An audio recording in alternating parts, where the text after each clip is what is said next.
In an era marked by political polarization and shifting allegiances, the Democratic Party is grappling with its identity and direction. As the 2026 midterm elections approach, the party is facing mounting pressure to reconnect with its traditional base, particularly among rural and working-class voters who feel increasingly alienated. This situation is underscored by a resurgence of voices advocating for a return to the core principles that once defined the party, signaling a potential inflection point for Democrats. Senator Bernie Sanders, a prominent figure within the progressive wing of the party, has recently emphasized the need for resistance to the status quo. His message resonates as the Democratic Party searches for a coherent strategy to regain the trust of voters who have shifted their allegiances in recent elections. In a political landscape where many constituents feel overlooked, Sanders' call for grassroots engagement in policy reform is gaining renewed attention. The discontent among rural voters is illustrated by recent critiques from Hamilton County residents who argue that the Democratic Party has drifted away from its working-class roots. Stephanie Flitner, a local resident, poignantly stated, "In all reality, Hoosiers didn't leave the Democratic Party, the Democratic Party left them." This sentiment echoes a broader disillusionment with party leadership that appears disconnected from the everyday concerns of constituents. Flitner's observations highlight a critical challenge for Democrats to realign their policies with the values of fiscal responsibility, strong families, and economic opportunity that resonate deeply with many voters in regions like Hamilton County. In response to these challenges, grassroots initiatives are emerging. The Rural-Urban Bridge Initiative (RUBI), formed in 2020 to address the Democratic Party's disconnect with rural voters, has been vocal in urging the Democratic National Committee (DNC) to invest significantly in organizing efforts within rural communities. The initiative's founders, including farmer Anthony Flaccavento, argue that the party must prioritize the needs of working-class Americans. Flaccavento's call for a $400 million investment in rural outreach underscores the urgency felt by many Democrats who believe that the party's survival hinges on reconnecting with these voters. The recent 2024 elections highlighted the stark realities facing Democrats. For the first time in decades, voters with household incomes under $100,000 swung in favor of Republican candidates, a trend that could have lasting implications for the party. As rural areas continue to shift politically, there is a growing consensus among party leaders that addressing economic discontent is vital for future success. The DNC's recent strategies reflect this awareness, as they aim to counter Republican messaging that has effectively painted Democrats as out of touch with working Americans. Amid these shifting dynamics, the Democratic Congressional Campaign Committee (DCCC) has identified key congressional races in Iowa as potential opportunities to reclaim ground lost to Republicans. The DCCC's strategy includes targeting vulnerable GOP incumbents, emphasizing the disconnect between their policies and the needs of Iowans. This approach marks a notable shift towards prioritizing economic issues over cultural ones as Democrats seek to leverage growing dissatisfaction with the Republican establishment, particularly figures like tech billionaire Elon Musk, who have become focal points for criticism. Looking ahead, the Democratic Party stands at a crossroads as it navigates the complexities of modern political landscapes. The challenge will be to forge a path that honors its historical commitments to labor and working-class interests while adapting to the realities of contemporary America.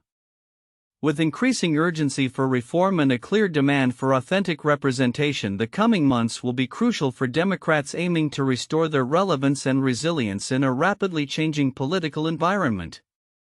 As the party grapples with these existential questions, the voices of grassroots activists and the insights of seasoned leaders like Sanders may ultimately guide its trajectory. Whether the Democrats can effectively harness these sentiments and enact meaningful change will determine their fate in the upcoming elections and beyond. In the evolving landscape of American politics, the narrative surrounding Donald Trump has become increasingly complex and fraught with tension as he embarks on a second term in the White House. The repercussions of his policies and actions are reshaping not only the political discourse but also the very fabric of American society. Osita Nwanavu's recent analysis in The Guardian articulates a profound shift in the American story, one that underscores the challenges and uncertainties faced by the nation today. A decade ago, the concept of American identity seemed settled, buoyed by a sense of purpose and unity following the Cold War.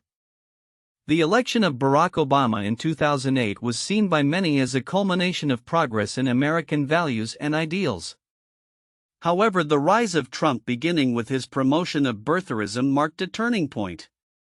Nwanavu argues that Trump's ascension was not merely an aberration but a manifestation of deeper ideological currents within the Republican Party, currents that have now permeated the very institutions that once defined American democracy. In his current term, Trump has aggressively pursued policies that many view as authoritarian, particularly regarding immigration. Reports of inhumane conditions in detention facilities and the targeting of individuals based on their dissenting opinions amplify the sense of chaos that Nwanavu describes. The alarming accounts of detainees such as a gay barber stripped of his dignity and a father mistakenly deported reveal an administration that appears to prioritize fear and division over compassion and reason. This shift towards barbarism, as Nwanavu puts it, raises critical questions about the future of civil liberties and the rule of law in the United States.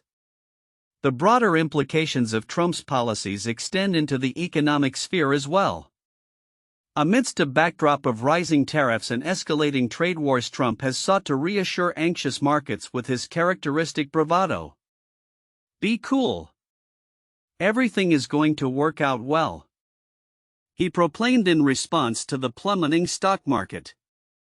Yet the reality is stark. The Dow Jones has reportedly dropped significantly since the announcement of higher tariffs, reflecting mounting investor concerns over a potential recession.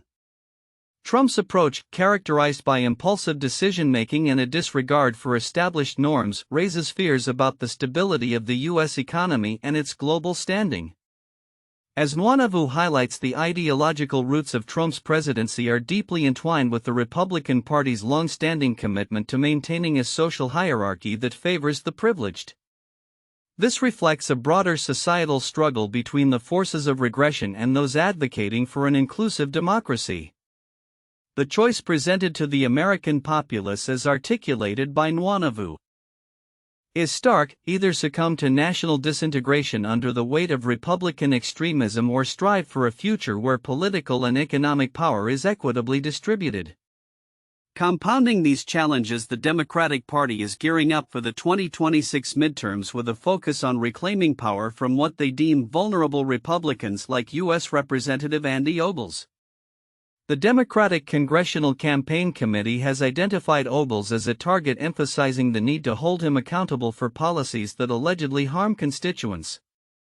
This strategic focus illustrates the shifting political landscape and the urgency with which Democrats are approaching the upcoming elections, capitalizing on the discontent generated by Trump's administration. As the nation stands at this critical juncture, the looming question remains: what will the future hold for the American Republic? The struggle against the forces that brought Trump to power is far from over.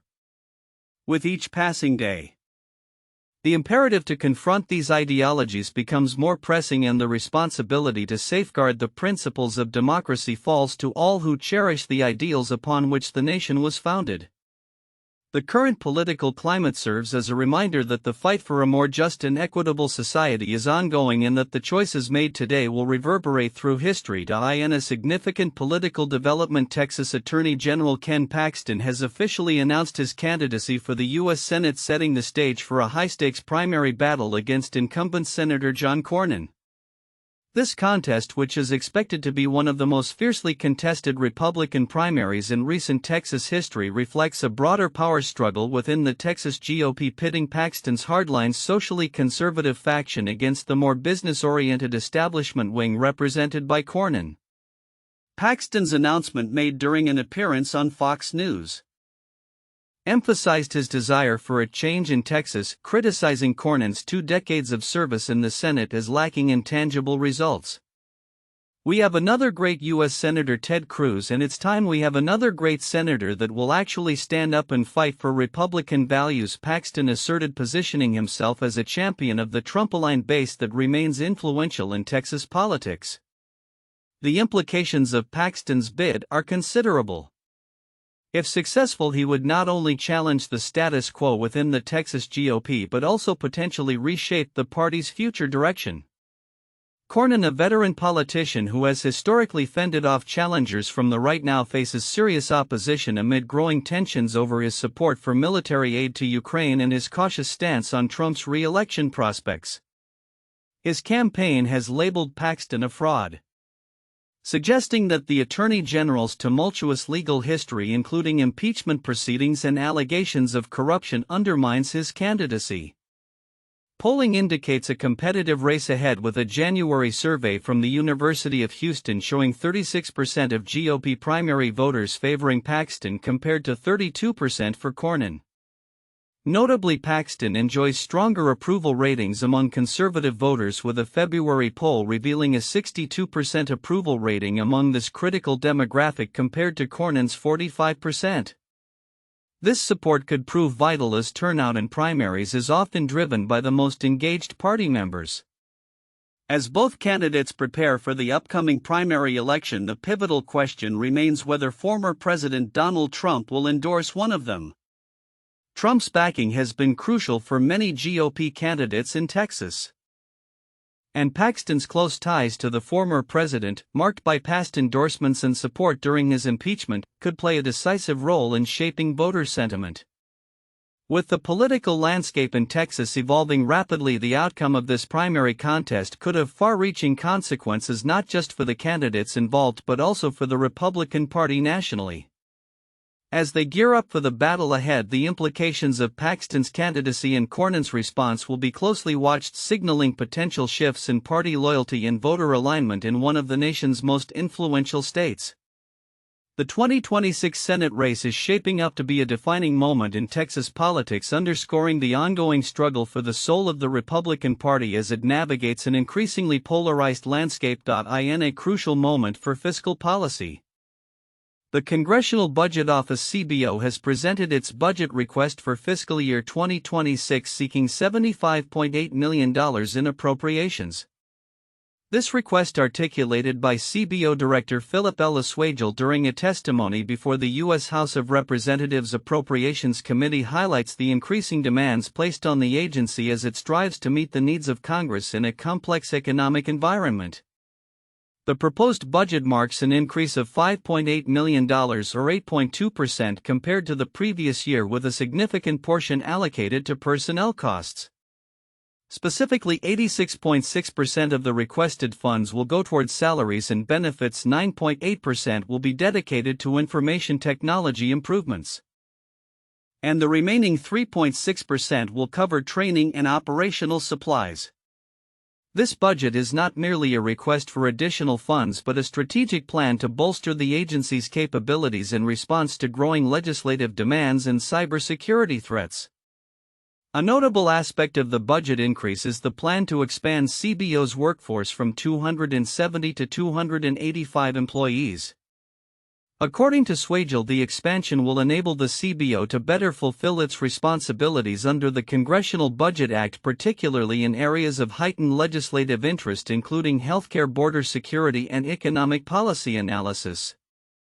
With additional resources, we could provide even more timely and accurate analyses to Congress, Swagel emphasized, indicating that the CBO is committed to enhancing its efficiency and responsiveness to lawmakers.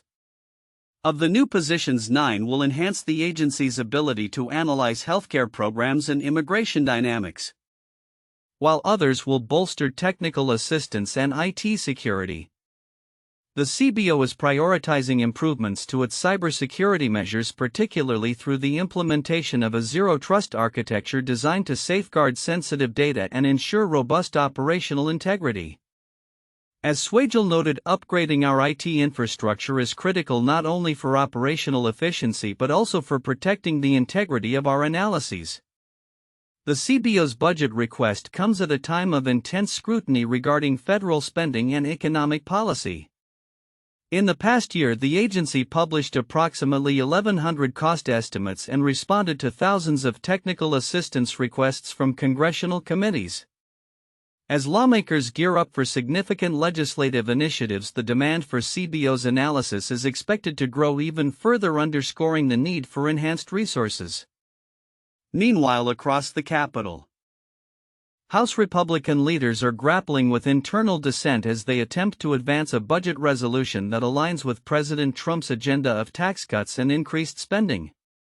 Despite a push for a vote, conservative factions within the party have expressed concerns about the potential rise in national debt associated with this fiscal blueprint, with some members insisting that tax cuts should be paired with spending reductions. Representative Chip Roy of Texas articulated this sentiment, stating, "You cannot have a one-way ratchet on tax cuts and ignore the spending side of the ledger."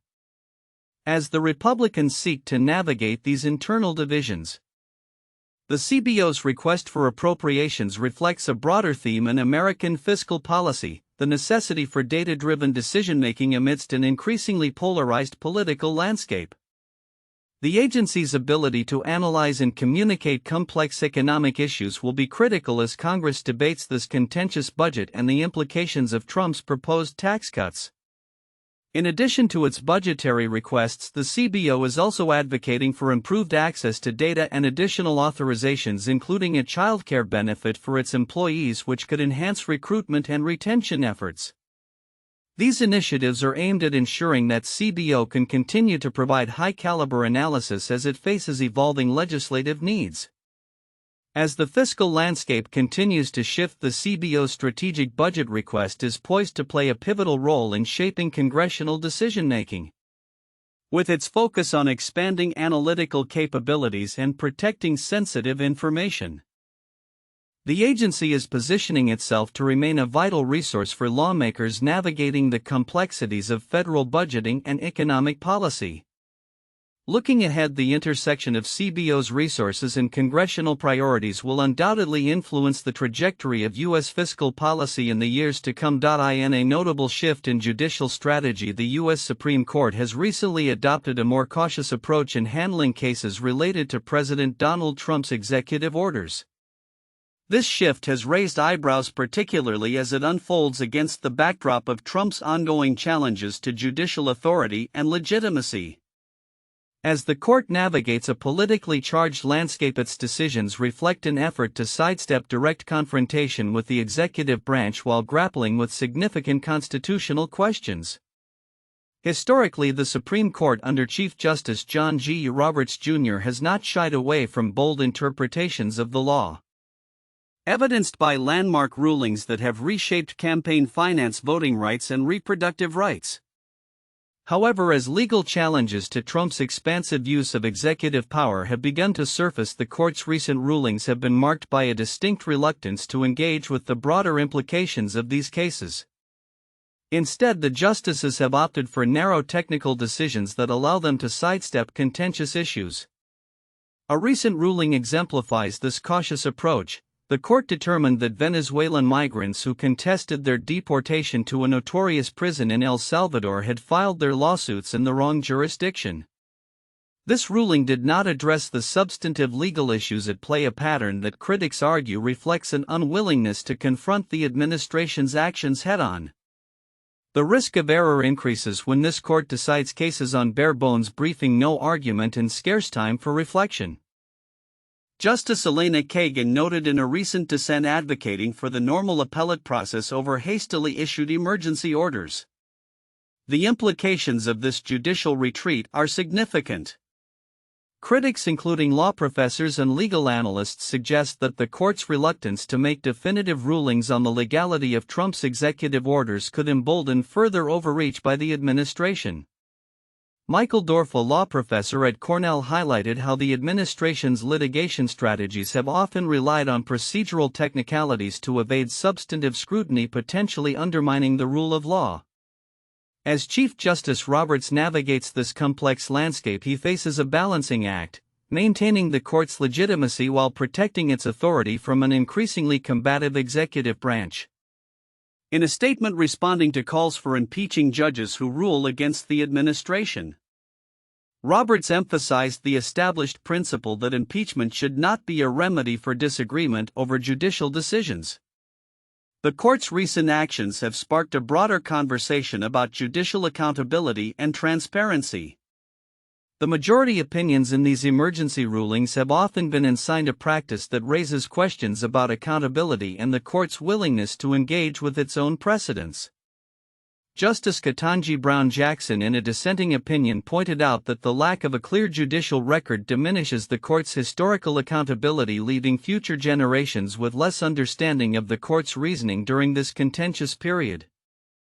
As the Supreme Court continues to navigate this politically fraught environment, the future of its rulings on executive power and immigration policy remains uncertain.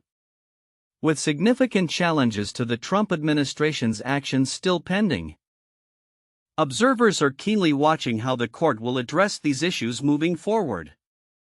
The implications extend beyond Trump's presidency, as they may set lasting precedents regarding the balance of power between the branches of government. In conclusion, the Supreme Court's recent retreat from confrontation with the Trump administration underscores a pivotal moment in American jurisprudence. As the justices grapple with the implications of their decisions, the legal landscape ahead promises to be complex and fraught with challenges. The court's ability to assert its authority while navigating the current political climate will be critical in shaping the future of American democracy and the rule of law.